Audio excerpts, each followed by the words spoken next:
Hello guys, welcome back to our channel. We are so excited to have you again.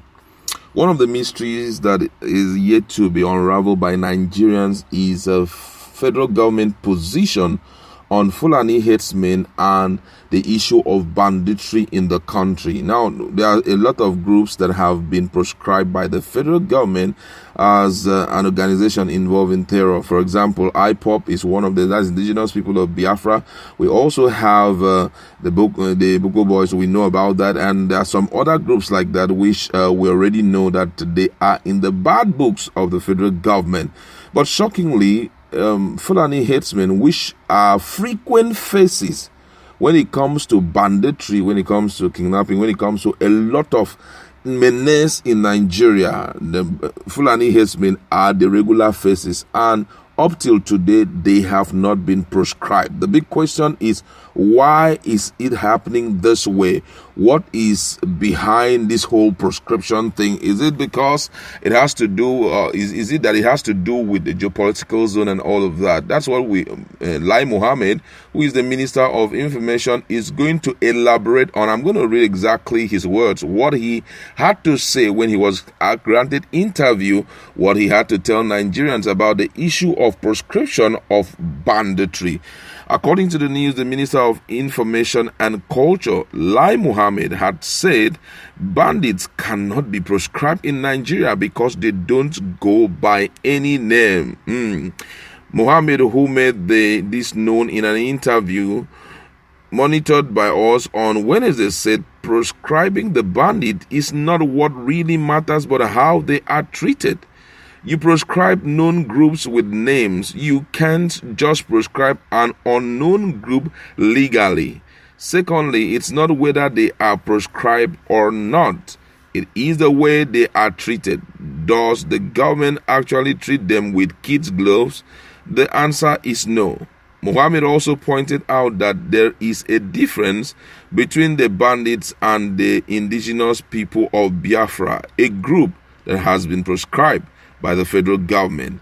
He said when a group is championing a cause for the disintegration of Nigeria, a group like IPOB that does not even recognize Nigeria as a state, set up its own army and think it is a sovereign state, is different from bandits and criminals. Please don't compare apples and oranges.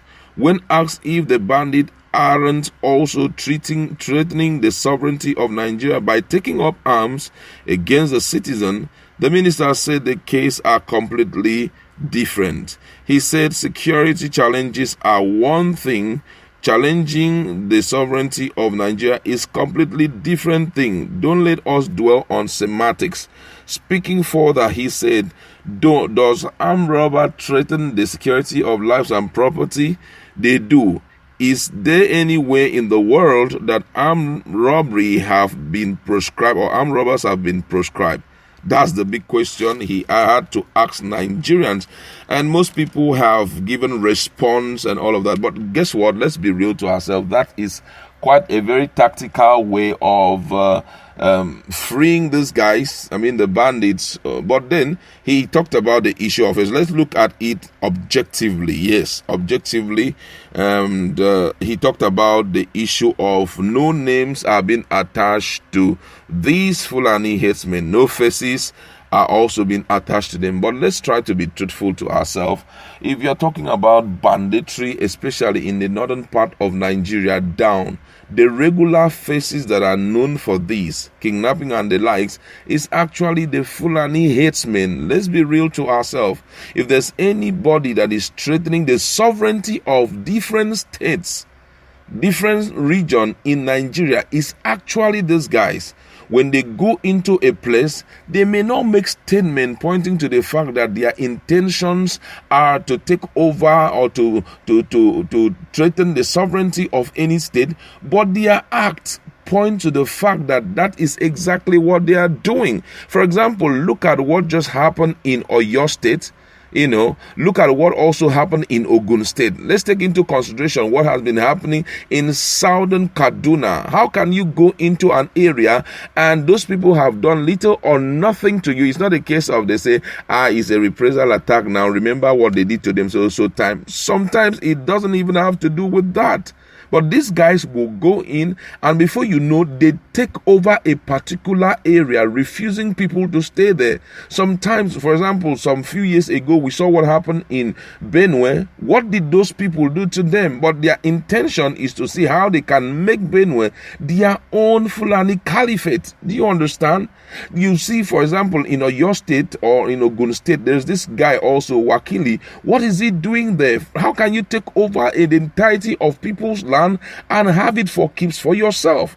All these people are Fulani Herdsmen. They are pretending as if they don't know what they are doing, but the truth is that what they are doing currently is visible in the eyes of Nigeria and is pointing to the fact that they are tired of allowing the Southerners mostly, or even the Northerners, because this thing is not just happening to the Southerners, even the Northerners, to enjoy their sovereignty as a state. So what are we saying?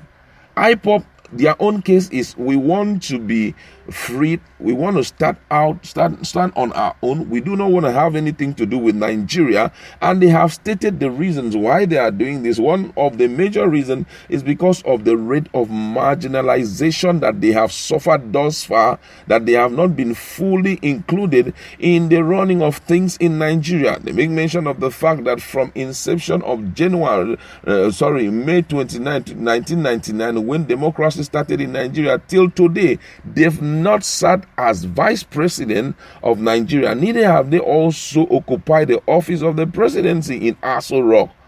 Now, these are some of the reasons that they have presented.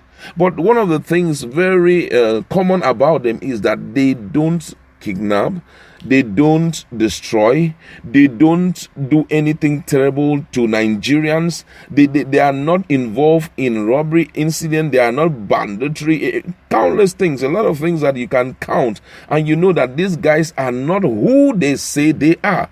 But these other herdsmen, they are not talking. I think that the difference there is actually maybe because IPOB is talking and the Fulani guys are not talking. But every step of the way is towards seeing how that the whole name Nigeria can be changed. Because imagine if, for example, in Oyo State, they keep playing and they keep pretending as if they don't feel the pains of these guys around them, and they allow them. Very soon, they will be extinct. I'm talking about the Yorubas. They will be extinct.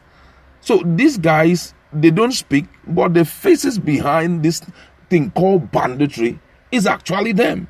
Look at what have been happening in, for example, in Edo State, the level of kidnap that we have heard. And oftentimes, it is always them that they're talking about. They go into the forests without the permission of some of these states, though some of them keep saying that they have been getting permission from the local government. And when they step in there, what do? To secure the environment, they start building houses on land that they have not been given to them. This breaks the heart a great deal, I tell you the truth. But however, I would like to leave it there. Do you think that Lai Mohammed is absolutely right based on his perspective, or do you think he's only trying to see how he can avoid mentioning the issue of proscription against the Fulanis? Let's